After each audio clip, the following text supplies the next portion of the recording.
We are back with Game Week 2, a review of Game Week 2, PSL Betway Premiership.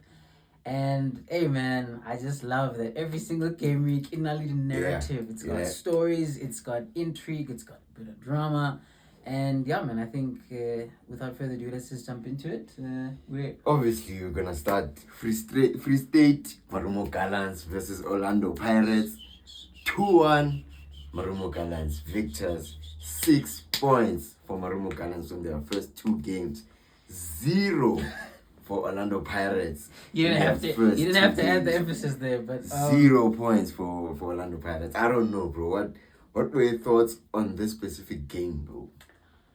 You know what, ne? Iscardini. Hey, no.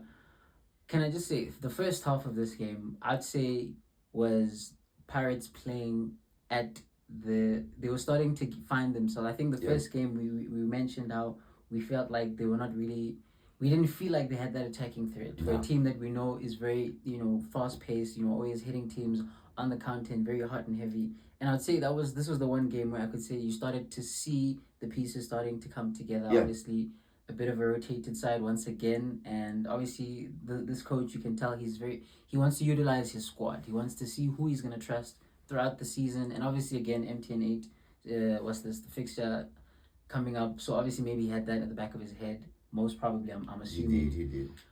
But I'd say first half, genuinely, they probably should have a well worked goal in the first half. I must say, Tito. And I'm thinking to myself, I'm like, okay, all right, here we go, let's do this. Now, obviously, I'm a Chiefs fan, so I'm always gonna banter. But I'm like, okay, fine, Pirates are good, they're back now. Yeah.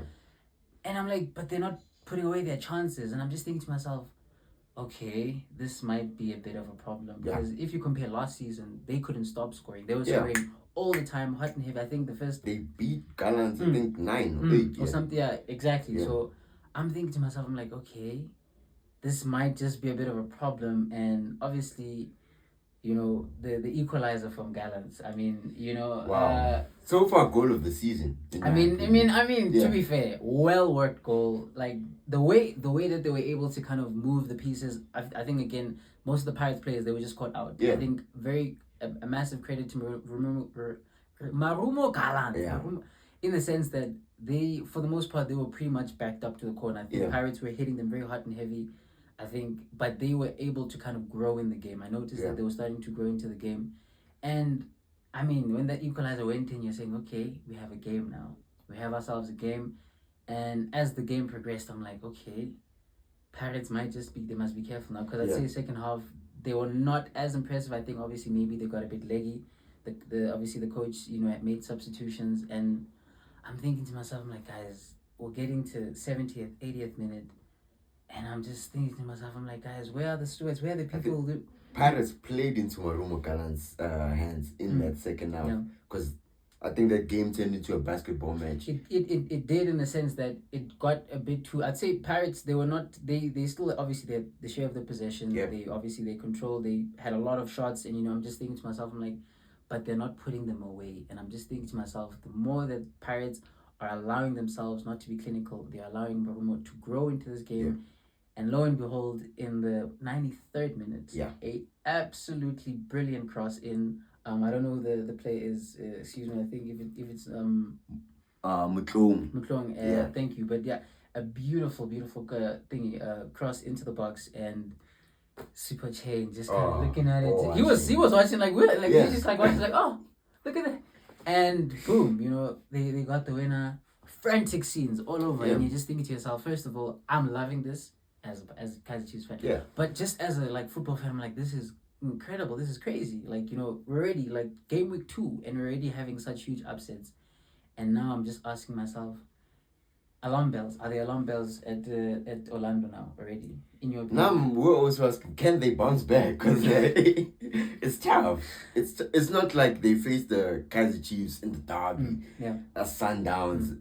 Sure, it's Kukune top 4 team. But it's not like they played like a Stellenbosch United, who are like an Africa, the team that plays inter-club competition in Africa.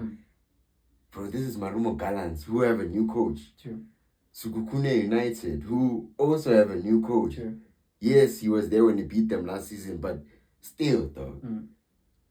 Then I'm concerned, bro. I'm concerned with Orlando Pirates. This is one of the most talented, in terms of as a collective, the most talented squads in the league right now. Yeah. But when you see the way they're playing, I feel like the coach is changing a bit too much in this team. And the thing is, the quality is there. Yeah. Because you could see again that first half. I'll say to anyone who's watched that first half to say that Pirates were playing well. They were really creating a lot of great clear-cut chances. They were getting into the box. They were throwing crosses into, but they were just not able to put it away. And I'm thinking to myself, are we being a bit too reactionary to say that, guys, it's still game week 2, which it is, to be fair. But again, man, this, as you said, the same team that they demolished last season, and now here you are, like, to the point where in the 90th minute it's still a banana skin, and Marumo Gallants are now having a bit like more of the chances. The momentum is swinging into their favor, and I'm just thinking, I'm like, okay, I don't know if this was just maybe they're also growing in fitness. Maybe I don't know, but I'd say it wasn't as bad as the first game. Let me just say that. I'd say there was a lot of great combinations, especially a team that was heavily rotated. Yeah. So again, quick turnaround from Saturday to Tuesday, right? Yeah. Tuesday, and just like everything kind of. So from that regard, I can say fine, but again, man, then Umbogazi, captain, bro. I feel like this. Yes, the players on the pitch, they didn't manage to convert the chances that were created from the coach's style of play and the patterns of play that he set out for them. Also credit to Arubi, the goalkeeper, Marumo Gallants. He kept them in the game during that first half. But also, Radio Ban, promoted DDC player. Jofato Mabasa is usually the striker for Orlando Pirates. If not him, Mahop. Osunapolis, new signing from Polokwane City. Tito Masongani, mainstay, their main creative outlet. Muremi, new signing. Mariko, new signing from abroad. Nduli, new signing from Stellenbosch. Hoto, mainstay. He's been at Orlando Pirates longer than most of the players that are there. Mbogazi, their vice captain, the young player, I think it's a 20-year-old centre-back, was promoted from the Diski Challenge 2. Siema, signing from TS Galaxy. Mashiloan 2, new signing. Sipo Chain. So, Chain, Hoto, Maswangani are the only 3 players who have been at the club. Been at the club for a long time. The other 7 are still like basically these are new people, and I think again that, as you mentioned in the last episode, in the sense that having so many new players and having to create new relationships, new playing relationships, because I feel like that's something to consider. Good players know how to play with each other, but sometimes it won't happen immediately. Especially with a new coach, new tactics, new ways of how to play, and I think maybe that's also another thing. But shouldn't he be doing that gradually? In the sense of don't do it like immediately. Yeah. But what if it's a thing of he's saying, let me do it already at day 1. It's still early in the season. Yeah. You still have rather than it being a thing of by the time we get to the, I don't know. But now you're 4 points behind your main title rivals, Mamelodi Sundowns. You're 6 points behind your arch rivals. They will remember these 6 points, bro. Because I think you have a good point there, because I just know.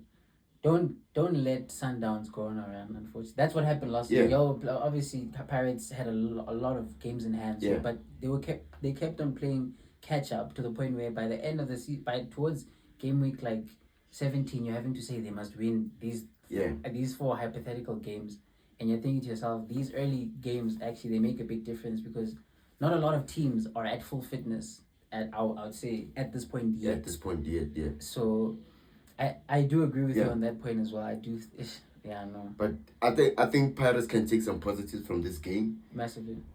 And going into their next fixture in the league against Stellenbosch, who have been in a tougher position for Pirates, seems like the mountain just keeps on getting bigger and bigger for them to climb. But if the coach can just get Abombata back into the team, the experienced, the old guard of the team back, maybe they can have some stability. But right now, they are Are they rock bottom? No, they're not rock bottom. They're there, 14th place. They are 14th place right now. So, but credit to Marumo Gallants, they're top of the table right now. They're amongst the top of the table. Special credit to Washington Arubi, who had a blinder. I think he was like, I think, again, Pirates were not very clinical, but also just massive credit to him, and just him being able to keep the team in the game to the point where they were able to get to grow and to get confidence towards the end of the game. So massive credit to him. And Coach Alexandra Lafitte, 28-year-old. I feel like that's impressive. As a young, we don't see, especially in South Africa, you never really see coaches that young getting opportunities. I mean, the last young coach was it? Rolando Mkwena. Oh yeah. Now Patella there, Chippa United. We're seeing a lot of change in our league. What about Eminem? What was he not? How was he when he was Eminem? That coach Amazulu. He was also young. He was also pretty young coach. Yeah. But to be fair, I guess